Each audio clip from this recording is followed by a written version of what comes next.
everyone. Thank you so much for joining us. I'm Julie Lammers, Senior Vice President of Advocacy and Government Relations for American Student Assistance. We are a nonprofit based in Boston working nationally on issues of education and career readiness. And we are thrilled to have our panel with us today looking at this report that will be released in May 16th, I believe. 17th, okay, didn't want to jump the gun, put any more pressure on you to get it done. Looking at the condition of career readiness in the United States. And that this is an issue that is of huge importance. ASA believes to really understand where we are from a baseline perspective on preparing students for college and career, and how the United States is doing to address those issues. So a little bit, I will introduce our panel, and then we will just jump into the discussion. So Scott Solberg is a professor in the Department of Counseling and Applied Human Development at the BU Wheelock College of Education and Human Development. He's also the VP of Research for the Coalition of Career Development Center, which is a nonpartisan think tank in Washington, D.C. that brings in industry to look at issues of career readiness. Lydia Logan is Vice President of Global Education, Workforce Development, and Corporate Social Responsibility for IBM, where she leads IBM's Education and Skills Initiative. Prior to IBM, Lydia was the Executive Director of Verizon's Innovative Learning Schools Initiative at Digital Promise. She's also worked for Chiefs for Change, the Broad Foundation, U.S. Chamber of Commerce. She has quite a lengthy resume, so you can check it all out on LinkedIn. I won't go into all of it. And last but certainly not least, Jane Swift is the president and CEO of LearnLaunch, which is an education innovation hub which connects and supports innovation in education. Prior to LearnLaunch, among her many accomplishments, Jane served in the Massachusetts State Senate for a number of years, as well as Lieutenant Governor and Governor of the Commonwealth of Massachusetts. So thank you all for being here. Scott, I will start with you just to talk a little bit about what the report says. So this Condition of Career Readiness report really does try to set a benchmark for how a variety of systems are working to set students up for success. And I would say, at best, it shows that there are no states that are hitting this out of the park, right? And that most states have not really established the critical components to ensure that kids are career ready. So what does this data show where most progress needs to be made? Great. Thank you. Okay. Well, thank you. So, the Coalition for Career Development Center has 5 pillars in this report that we're about. I'm just going to give you some little snippets. Yes, May 17 is when it'll be released, so we want you all online for our conference. Little commercial, but I think it's going to be really worth it. The 5 pillars around career readiness include the whole personalized career and academic plans, and we got someone here from Dallas that's working with middle schools on that. I know ASA has a lot of curriculum going out for middle schools as well, JFF in terms of things. There's a lot of investment going on in that personalized career area. Career advising, so who's providing supports, the caring, encouraging conversations. Work-based learning is another pillar, which we know. How do we get employers more engaged in providing caring, encouraging conversations with our youth, as well as the kinds of learning experiences? Technology, which a lot of you are here, this conference is perfect for, and then accountability. How are we getting the data to know how we're doing? So let me just kind of run through a few things that we've got there. So, and first, before we get started, I just want to thank the American Student Assistance. They're funding this report, and they've been a huge fan and support of this work, both in our work, but also nationally. They're leading in this area, which is fantastic. So the personalized career and academic plan, we've done a deep dive in all 50 states. Where we will have a map that shows all the resources that you can get access to see what every state has going on. You'll be able to click on it and see all the resources that are there. And as a matter of fact, in a positive sign, we've got 30 states with pretty strong policy guidelines, as well as the kind of the guidance for what they want their education system to be doing. And then, of course, there's the but, right? You're waiting for that. But only 16 are offering the professional development resources, and only 18 are providing curriculum. So you have a great policy, but if we're not building capacity for schools to really understand why they should be adopting these kinds of activities, as well as you can adopt it, but you got to do it well. So we have a lot of work to do if we're going to become a career-ready nation around supporting those kinds of things. Career advising is a really mixed bag. American School Counseling Association, right, has a 250-to-1 ratio that they want to have in every school. So 250 students for every school counselor. And guess what? We're doing it at the high school level. On average, we have 251 ratio on average. That means 28 states are meeting that ASCA standard, which shocked some of our colleagues at American Student Assistance. We had to go back and look at the data very closely. And the data is really bad when we look at the K through 8. We're averaging almost 800 students per every school counselor at the elementary level. And please don't get me started on why we need to have career advising at the elementary level. It's critical to build aspirations. We have youth of color who do not see themselves as belonging in the world of work. They need mirrors that say, look at the people out there that you can connect with that are like you and are going to encourage you to be able to do these. And if we don't, by the time they hit middle school, we've lost them. So there's a lot more work we need to do, and that's one of the critical areas that we need to look at. The work-based learning, this is a report based on, from American Student Assistance. We've included their data. 10 states were found to have good quality work-based learning policies, so we've got a ways to go. 32 states are really describing the importance of equity, which is great. However, this is the but, right? But we don't really have the accountability systems to drive that process. So you can say you want it, but where's the data, and are you going to be using that data? So there's an issue there. Technology is huge. We have 10 states that are offering online career information systems for all youth in their state. It's a critical tool. You can't do quality career advising and career development if you do not have access to an online system, period. So we've got an issue there, but we also have this explosion going on in technology. So our Coalition for Career Development Center is inviting you, and after this, if you want to come out and if you're a tech company and you want to get connected with us, I've got a little URL you can do. We're looking to bring tech companies together so we can start cataloging the kinds of technology that's available, because our consumers are getting overwhelmed and they don't know what they need for what. So 2 more and then I'm done. Accountability, oh boy. These are some interesting stats. 1 state is retaining 80% of their part-time students at the post-secondary level. 1 state. Full-time, it goes up to 8 states. So only 8 states are retaining 80% of their full-time students. 5 states are graduating over 60% of the 2-year programs. And 21 states are doing it for the 4-year, okay? So we've got a ways to go if we're trying to get to the end point. And then finally, if I have 1 more minute, Julie, is the career and technical education. This is a very nuanced conversation. Any career tech ed group here? Okay. And they're loud, and they're fabulous. So big fan.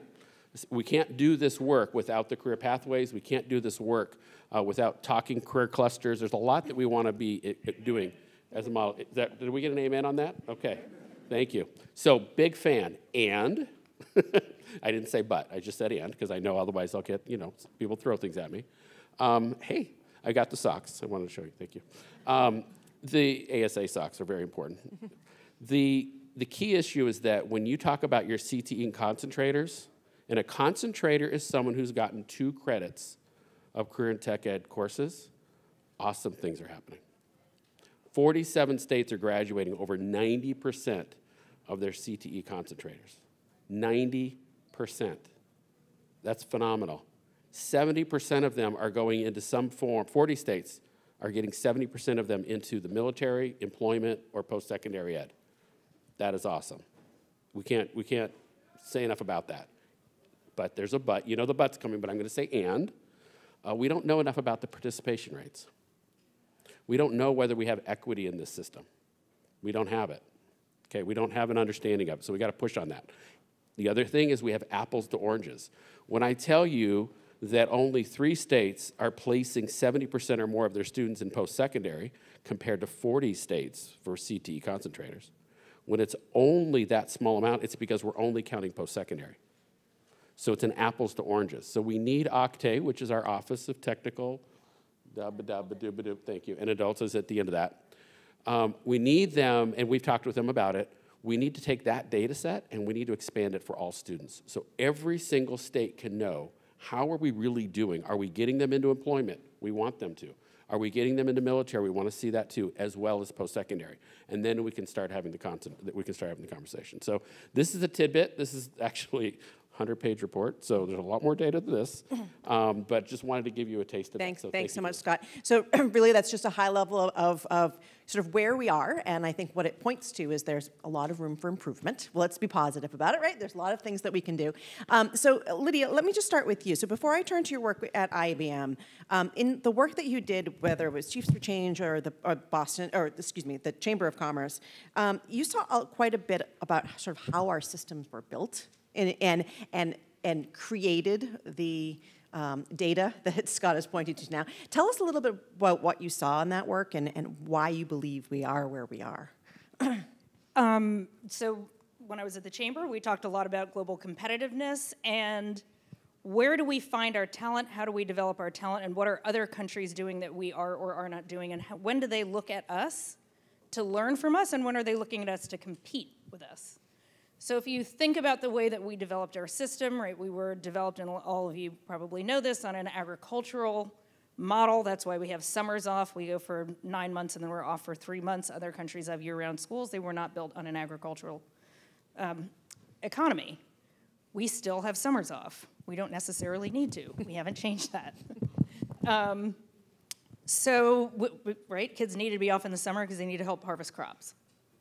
That's not necessarily the case, maybe in some states. So we also only needed to educate maybe the top or 10 or 20% of our students because you didn't need more than a high school degree in order to get a job that would give you a middle-class living wage. Detroit manufactured our cars, huge contributor to our economy. Manufacturing was tremendous in our country. If you go and talk to people in Detroit, even today, and you say, where did you go to school? They don't tell you their college, they tell you their high school. Because that's the culture in Detroit. You graduated from your high school and you went to work for one of the big three, and you had your house and your car from one of the big three, and a fabulous life. The world has changed and our school system has not evolved along with it. Other countries, if you look at China and India combined, over 1 billion people, they can still afford to only educate 10%, and that is our entire workforce. So we have to look at what are we doing to educate everyone in order to stay globally competitive. That is a different challenge than the system that we've designed and that we are using. So how do we shift the system that we have and look at CTE as the model for general ed, not CTE as a side model? What can we learn from CTE? What can we learn from pathways? What do we need to do in order to make sure all students succeed? What do we need to do in order to make sure we reach students who are in places where we don't offer courses that are offered in urban areas where you have more concentrations and more opportunity because you have more people and more, more access? Yeah. So that's tip of the iceberg. I can keep going, given time, I'll... Let me just ask specifically. So IBM is unique in its early commitment to really hone in on the necessity of career development, right? For its employees, but also for the communities in which they serve. They wanted to build a pipeline of employment. There are a variety of career development programs that IBM has taken responsibility for and said, if this is not going to be solved for me, I, as a corporate entity, will create programming to solve this problem for ourselves. So can you talk a little bit about what IBM has done in that space and how that works? Sure. I mean, IBM believes in data and innovation. We do that on our product side, on our services side, and we do it with CSR, or corporate social responsibility side. So we have had for decades people on the corporate social responsibility side who have looked at social problems and figured out what kinds of things we should be developing and trying out to make things better. PTech, which was launched 10 years ago, is one of those. It's a school work-based learning. It's an early college high school model where you do 4 years of high school, 2 years of an associate's degree. You graduate with a technical degree. You have work-based learning, summer earn and learn programs, access to mentors from IBM, or if IBM is not the business that is partnered with that school, because there are non-IBM PTech schools out there also. We have lots of clients who have sponsored PTech schools, and they provide mentors and internships and the like. The idea is that students need to have access. They need social capital. They need mentors. They need learning opportunities. They need hands-on learning. They need all of that as part of their learning experience so that when they finish, they are ready for work. Yeah. And that it's seamless and that it's integrated.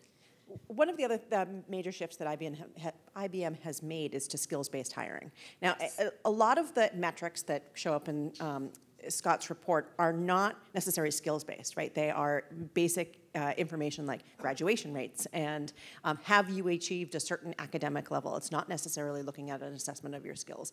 So as an employer, how do you integrate skills-based hiring into the work that you do and really assess those skills?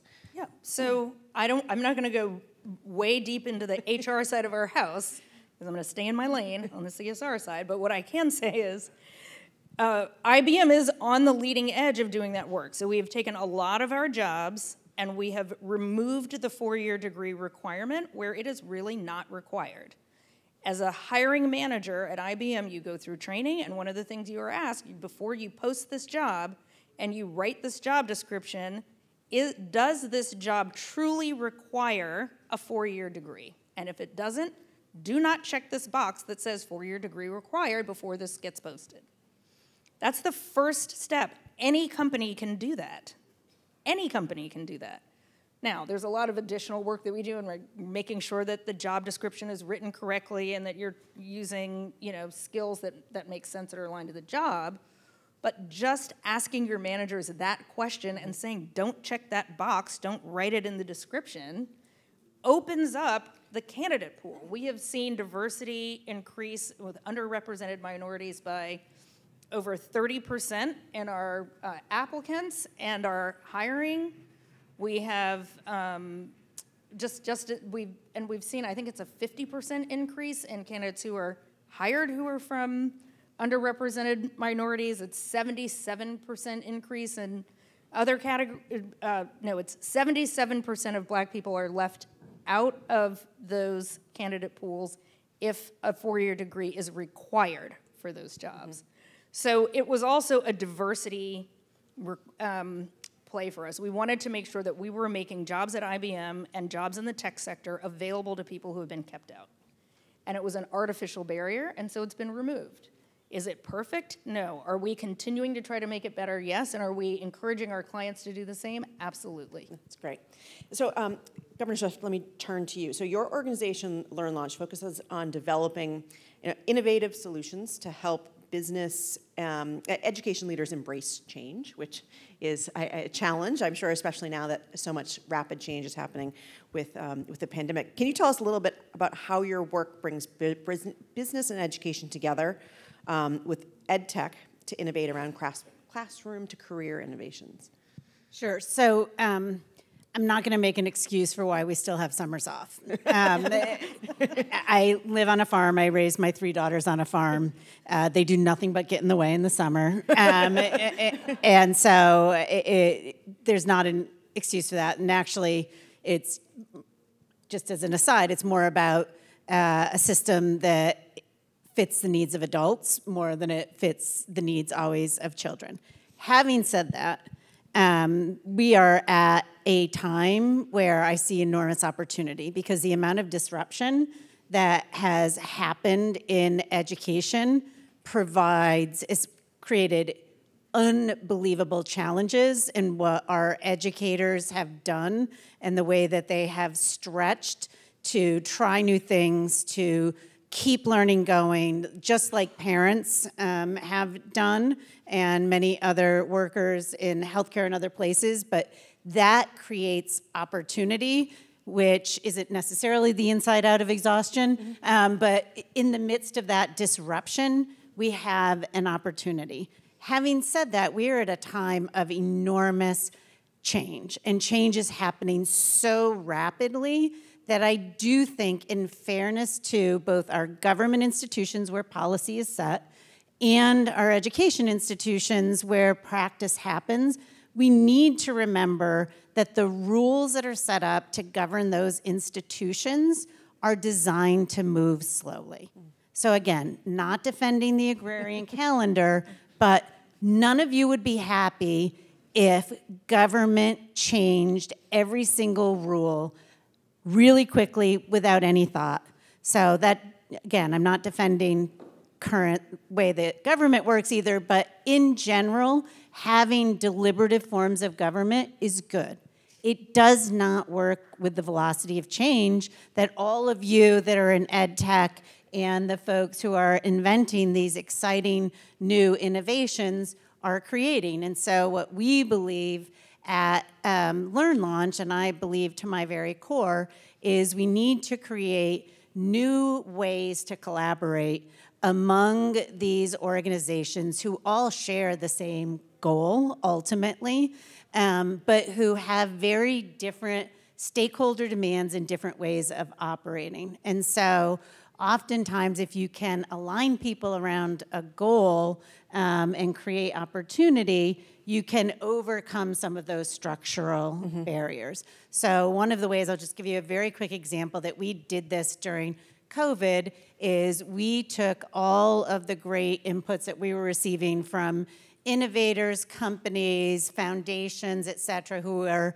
really showing their best selves and offering resources to schools who are having to really pivot to operate in a way that they had never done before, remotely, hybrid, virtual, but it was overwhelming. Schools were, trying to find kids, find computers, deal with their own children, and at the same time, state government was turning to private sector and nonprofit partners like us saying, this is all new territory, we're setting aside some of the rules that we traditionally use, help us make some good decisions. And we were able to very quickly put together basically a small tool that just sort of sifted and sorted for educators what the best resources were, where they could find answers and find the best technology and innovation solutions to the learning challenges and the teaching challenges they were facing. And so, information is a great equalizer. And so if you can help folks who are pressed for time, who are trying to keep up with the gush of innovation, find the best, most evident, the evidence-based solutions, goes a long way. I think there are many more ways that we can do these public-private partnerships, but I think the most important thing is, and it's hard sometimes, right, when we see this agrarian calendar or some of the sort of worst offenses, is to respect the perspectives and the challenges of each of those stakeholders. I don't want to out anybody, but I had a person sitting next to me at dinner last night who said, I was on a bus, and this guy said to me that one of the reasons that we don't have, better technology solutions in schools is because most of the teachers just aren't as smart as most of the people creating the technology. And I said, ooh, okay, where was the data? Yeah. Right? This really smart person, right? Where was the data? And we make a lot of assumptions sometimes about organizations that aren't operating in the way we would operate. Yep. And I think that that's a fundamental challenge. Just because I sent my children to school doesn't mean I know how to teach, right? Absolutely. Just because you're creating innovations for schools doesn't mean you should go tell teachers and principals how they should run their organizations. And I think that a lot of times what we're doing is trying to figure out how you can align these very different pressures on these organizations and figure out how they can work together collaboratively. Because they all have the same end goal, right? With all the same end goal. And I think within CTE, it's, there are real challenges, right? You have to bring, parents have a big role to play. And, a lot of the work during COVID elevated the voice of parents. And so how do you use technology? We had a lot of teachers and principals who are like, you know what, all of a sudden we were able to text teachers outside of school hours.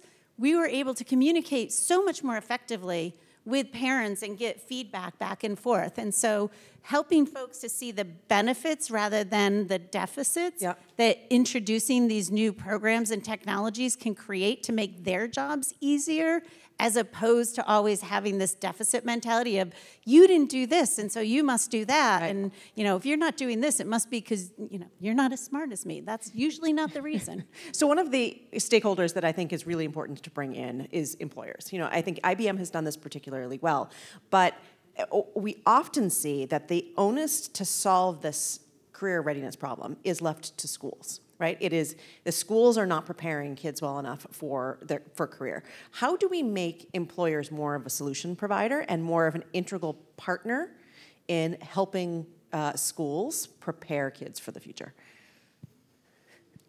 So I think there are multiple, I don't think it's a single answer, right? I think absolutely. It is making sure employers If this were easy, if it were a single answer, we'd all come.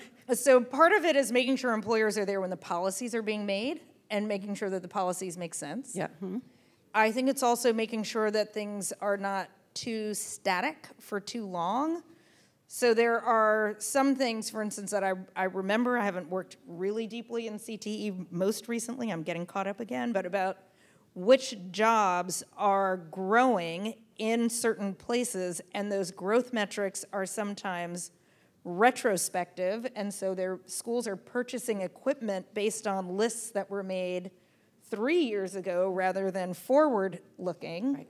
And so if you're preparing students for jobs that are going to be available, are we making sure that the jobs are coming, or are those jobs that came and left? Right? So you're having the conversation with employers about what they need, and then making sure that those employers are talking to schools about the right equipment to buy, the right kinds of courses to teach, bringing their experts in to advise on what students need to learn, defining what those skill sets are, verifying what those skill sets are that are being taught. So I think there is a role for employers, and I think there are roles that employers should not be taking on, which is like how to teach, unless it is a technical skill that employer has expertise in. And I tell other employers that all the time because, again, having been to school does not make you an expert in education. So I think there are lots of places where employers can participate, but it is also around the mentoring and social capital. But so IBM has for years been doing this around P-Tech. Now we're doing it with Skills Build. So we have a new program. It's online learning. It is certifications through badging. We are tying that to work-based learning. We are tying that to partnerships. So we have partnerships with Manpower. So it's both on the high school side, but it's also for college students and adults.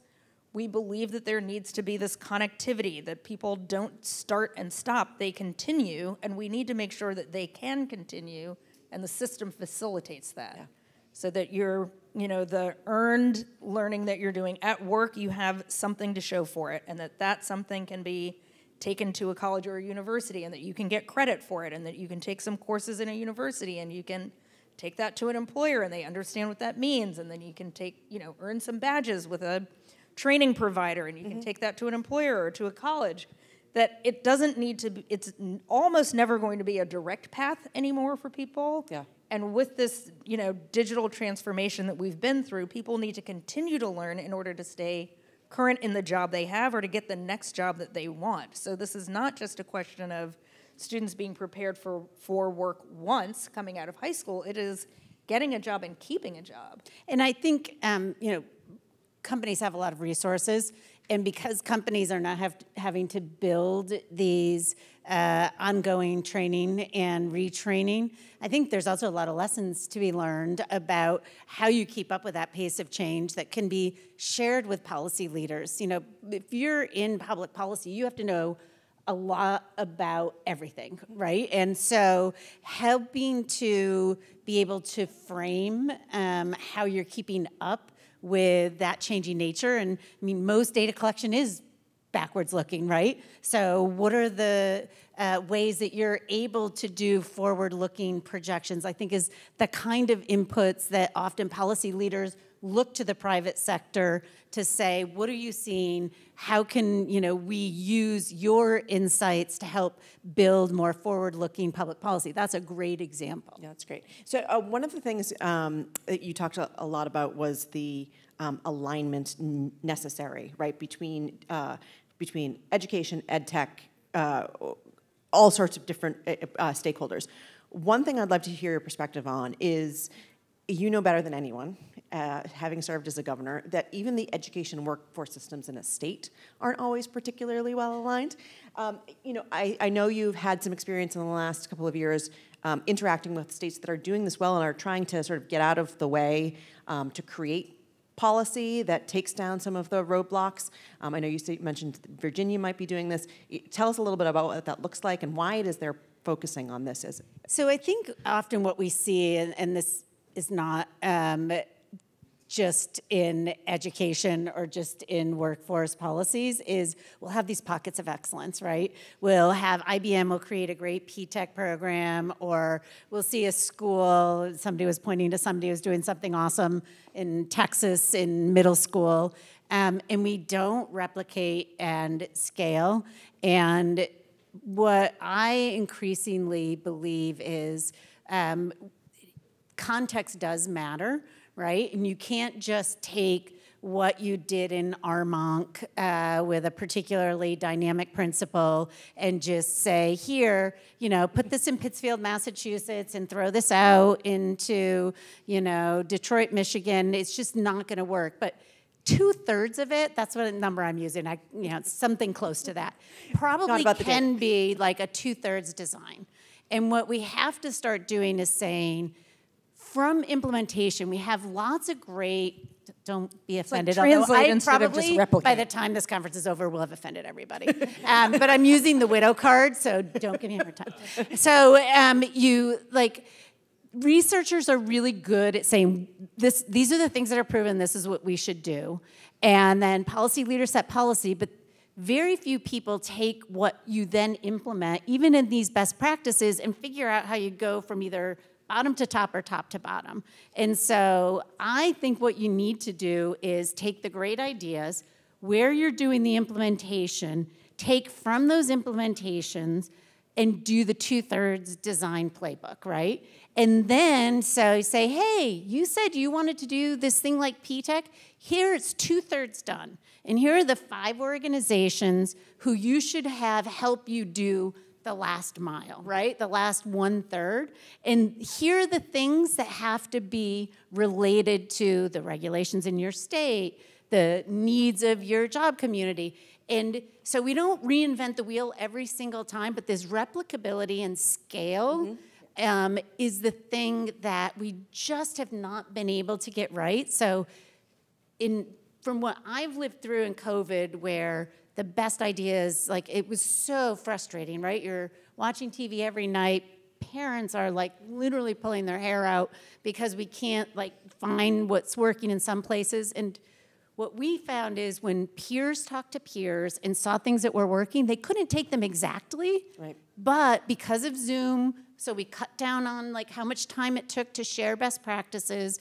We brought in national experts from places that they ordinarily wouldn't hear from them because they could be on Zoom, which we could use the HD touch-up and all that stuff too, which helped. But you could then share best practices and then transition them to your context. And so I think there is a model there, which again, the best ideas come out of great disruption. Yep. And then you'll have to get the policy to identify, right, this is why it didn't work in this place for these, or this is what made it take longer for these 3 schools in Texas. So get rid of that. It has no purpose anymore. We don't need to be on this schedule. So 100%. Okay, excellent. Scott, anything to add? 2/3. So we're surrounded by educators and innovators. I'd love to hear your thoughts on gaps in innovation and education around career readiness that you would love to see this audience try to fill. Is there one thing that you would like to say, this is a product I'd like built, or a data system that we need to focus on, or a new innovation that we need to start? I feel like we are, as you say, there's a time of tremendous change. People are eager to make change and make sure we're not going back to systems that didn't work. And how do we sort of capture that with some new innovations? Thoughts? I mean, there are some things that are, that I know need to happen. They're not directly in our lane, but this guidance counselor piece, right? Get Schooled is working on it. There used to be a website that ACE took over from Lumina called knowhowtogo.org. I don't know if it's still up and running. There's a startup out there called Level All, but the idea is that every student should have, right, a path, a plan. And it should be an informed plan. It should be something they follow, that somebody at their school needs to know about it, their parents need to know about it. Are they on course? Are they off course? Are they changing courses? Mm-hmm. How do you fill out a FAFSA? How do you know which choice is the right choice for you? Do you want to go to college? If you're not going to college, what is it that you want to do? Do you want to do an apprenticeship? What are your options? You know, most people do what they know how to do, where they know other people who do those things. I forgot what the statistic is, but it's something like 40% of people do something one of their two parents do. Why? Because they know it. Yeah. They've seen it. You know, if you can see it, you can be it. So how do we help broaden opportunities for students by helping them to get a clear path and smoothing out those gaps, closing those gaps? Yeah. So I'd say that's one thing. That was a long answer. That's fine. I'll come up with some others. You guys go. You go. I'm. Sure. I might just filibuster if you don't. Okay, so I have an idea with two parts. Okay. So this is going to be in the report. It's going to be one of the big suggestions. One, we need a national data dashboard. States have to see how they're doing, and it has to be across all these different numbers and skills. We got to add in. That's a big part of the work we're doing as well. The second part of that is how many remember NOIC and SOIC? Oh, am I all by myself here? I've got one. Thank you. It's just you and I then, this conversation, right? We got two? All right. So there was a day where we had a national organizing committee taking a look at all of this information and figuring out what to do at the national level, and then every state had their own organizing committee figuring out how to make it work within their states. So data dashboard's not the answer, it's the strategy to move towards these answers. And so we're gonna need a national organizing committee that takes a look at all of that data across the nation, gathering all of these practices to push out and say, hey, 70% it works. How do we build capacity within our states to then start implementing and adopting these? And it does need to get down to schools, and schools do have to have, and the community has to have power and has to have that ability to personalize these things. But we got to have the deeper conversations. So that's my big solution. We need an ecosystem and systems that support credentials and degrees, and where they are equally weighted, mm-hmm. where they are interoperable, where they are portable. Where it's not an alternative. Right, it's not an alternative. Right. It is not an alternative, it's an and. Yep. And in many cases, we believe they can be done at the same time. So if you are getting a degree, there's no reason why you can't be earning some badges, credentials, micro-credentials, certifications along the way. So if you do step out for whatever reason, you're not walking out empty-handed other than debt. Mm-hmm. You're walking out with a stack of things that say, I learned a whole lot, and here's what I learned, and I can take this and I can use it to get a job. I can take this and I can use it to do other things. I can put it on the side, and when I return to school, I can continue where I left off. There should be no reason why a degree and certifications and credentials are mutually exclusive. Yeah, absolutely. But we need the system to do that, and that starts to get into frameworks and taxonomies and unified data systems. Yeah. We've got to go in that direction. So if I could just, and I know Jane, but just 2 seconds. So at our Coalition for Career Development Center, we want every single student to graduate with that credential or the skills to get double minimum wage, the navigation skills to understand the value and the role that 2-year college can play, as well as the 4-year. We're only getting a third, and for students of color, even less, through the pipeline, starting from 9th grade through post-secondary. Everyone needs multiple pathways, period. And I think we got to stop with this career or college. It's an and. So we're always nodding together, but that's the message. So I'm going to give a parent answer. So when I was at Middlebury Interactive Languages, we modeled our online language learning course on their great 4-week immersion language learning program. And the reason we did an online language learning program is because every kid can't go do 4-week language learning. So every kid can't go job shadow and look at every single thing, but every kid can figure out what their passion and what their purpose is. And that's really when you're talking about career. So I have 3 daughters. What do we all want for our children or any child we care about? We want them to be healthy, we want them to be happy, and we hope that they'll live a fulfilled life. And most of us find that both through our family, but also through our work. And if we're really, really lucky. But I think you said something really important. If you can't envision it, if you can't see it, then you're not going to aspire to it. And until you can see it, so my real strong plea to especially parents and educators, I know everybody was sick of Zoom school. I know what we did over the last 2 years was hard and not particularly enriching. Don't throw the baby out with the bathwater. There is so much inspirational, interesting things that we can bring to kids directly to them when we can't bring the rest of them to the rest of the world that can open their eyes to so many opportunities they never envisioned. That's what we should be doing. Excellent. And with that, we are going to close. And we right have to on step out. We have to get out of here, so we'll be out in the foyer. Thank you very much for joining us. Thank you to all.